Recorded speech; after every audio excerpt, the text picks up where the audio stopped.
Hello கண்டிங் channel people, கிட்டத்தட்ட எதிர்பார்த்தது தான். என்னப்பா இது கிட்டத்தட்ட வந்து டிவோர்ஸ் அப்படின்னு சொல்லி ஒரு அனௌன்ஸ்மெண்ட்டுக்கு அப்புறம் ஜிவி பிரகாஷ் அவர்களை பார்க்கவே முடியறது இல்லையே, எங்கே தான் போனாருன்னு தெரியல, அவர் வந்து எந்த ஒரு அப்டேட்டுமே தராமல் இருக்காரு அப்படின்னு சொல்லிட்டு இருக்கும்போது, அது மட்டும் இல்லாமல் சோஷியல் மீடியாவில் கண்டபடி அவங்களுக்கு வந்ததெல்லாம் வந்து பேசிக்கிட்டு இருக்காங்க. அதனால தான் சொல்லி அதை கேட்கும்போதே கஷ்டமாக இருக்குது. அவர் எக்ஸ்ப்ளனேஷன் கொடுப்பாரா அப்படின்னு சொல்லி அதை ஈகராக வெயிட் பண்ணிட்டு இருக்கும்போது ஜிவி பிரகாஷ் அவர்கள்கிட்டேருந்து ரொம்பவே வந்து கோபமான ஒரு போஸ்ட்டை வந்து இன்ஸ்டாகிராமில் வந்திருக்கு. அது என்ன அப்படின்றத உங்களுக்கு ரொம்பவே தெளிவாக ரிலாக்ஸ் பண்ணிக்கிறேன். நான் பேச கேட்க ரெடியாக இருப்பேன் நம்புகிறேன். வாங்க அவன் ட்ராவல் பண்ணிக்கலாம். முதல்ல ஒரு மிக முக்கியமான விஷயம் என்ன அப்படின்னு பார்த்தீங்கன்னா, ஜிவி பிரகாஷ் சாரை பொறுத்த வரைக்குமே அவர் என்ன சொல்லியிருக்காரு அப்படின்னா, கிட்டத்தட்ட வந்து போதுமான புரிதலும் இல்லை, ஒரு பொதுவான தகவலுமே இல்லாமல் ஒருத்தங்களோட லைஃப்குள்ளே பூந்து பேசுறது அப்படின்றது எந்த அளவுக்கு நியாயம் அப்படின்றது எனக்கு தெரியல.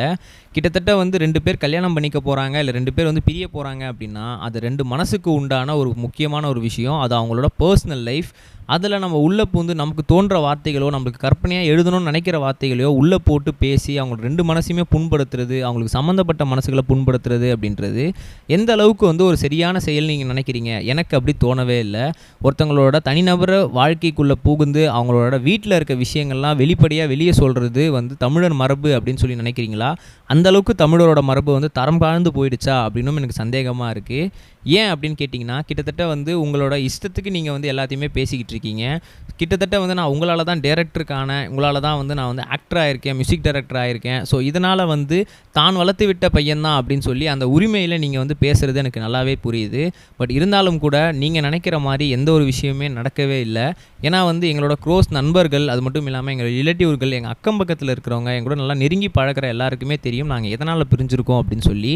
ஸோ சோஷியல் மீடியாவில் பார்க்குற எதையுமே நீங்கள் நம்ப வேண்டாம். தயவுசெய்து வந்து உங்களோட கற்பனை வார்த்தைகளை போட்டு எங்களோட பர்சனல் லைஃப்குள்ளே புகுந்து அந்த மாதிரி விஷயங்கள்லாம் பேசி யார் கூட கம்பேர் பண்ணி இந்த விஷயங்கள்லாம் தயவுசெய்து பப்ளிஷ் பண்ணாதீங்க. அது எங்களுக்கு ரொம்பவே கஷ்டத்தையும் மனதுக்கு காயத்தையும் ஏற்படுத்துது.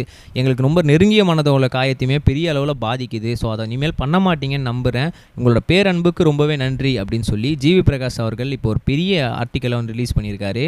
ஸோ அதை பார்க்கும்போதே நல்லாவே தெரியுதா, கிட்டத்தட்ட அவர் ரொம்பவே வந்து ஒரு கடுப்பில் இருந்துட்டு இருக்காரு, ரொம்ப மிகப்பெரிய ஒரு கோவத்தில் இருக்காரு அப்படின்னு சொல்லி. ஏன்னா வந்து சோஷியல் மீடியாவில் அவர் சொன்னதுலேருந்தே பல தகவல்கள் வந்துகிட்டு இருக்கு. இதனால தான் அப்படி, அதனால தான் இப்படி, இந்த மாதிரி தான் அந்த மாதிரி அப்படின்னு சொல்லி.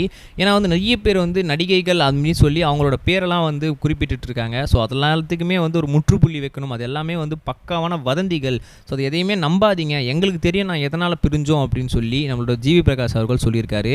அது மட்டும் இல்லாமல் எந்த ஒரு ஃபோர்ஸ்மெண்ட்டும் இல்லாமல் மியூச்சுவலாக நாங்கள் வந்து பிரிஞ்சிருக்கோம். மென்டல் பீஸ்க்காக, எங்களோட கரியர் டெவலப்மெண்ட்காக தான் பிரிஞ்சிருக்குமே தவிர வேறு எதுவுமே இல்லை அப்படின்னு வந்து ஜிவி பிரகாஷ் சொல்லியிருக்காரு. ஸோ இனிமேல் சோஷியல் மீடியா வர எதுவும் நம்பாதீங்க. நம்ம நெக்ஸ்ட் வீடியோஸ் மட்டும் கைஸ். பை. இது வரைக்கும் கனெக்டிங் டிவிக்கு சப்ஸ்கிரைப் பண்ணனா மறக்காமல் சப்ஸ்கிரைப் பண்ணிக்கங்க. உடனடி அப்டேட்ஸ் பெறுவதற்கு நோட்டிஃபிகேஷன் பெல்லையும் கிளிக் பண்ணிக்கங்க.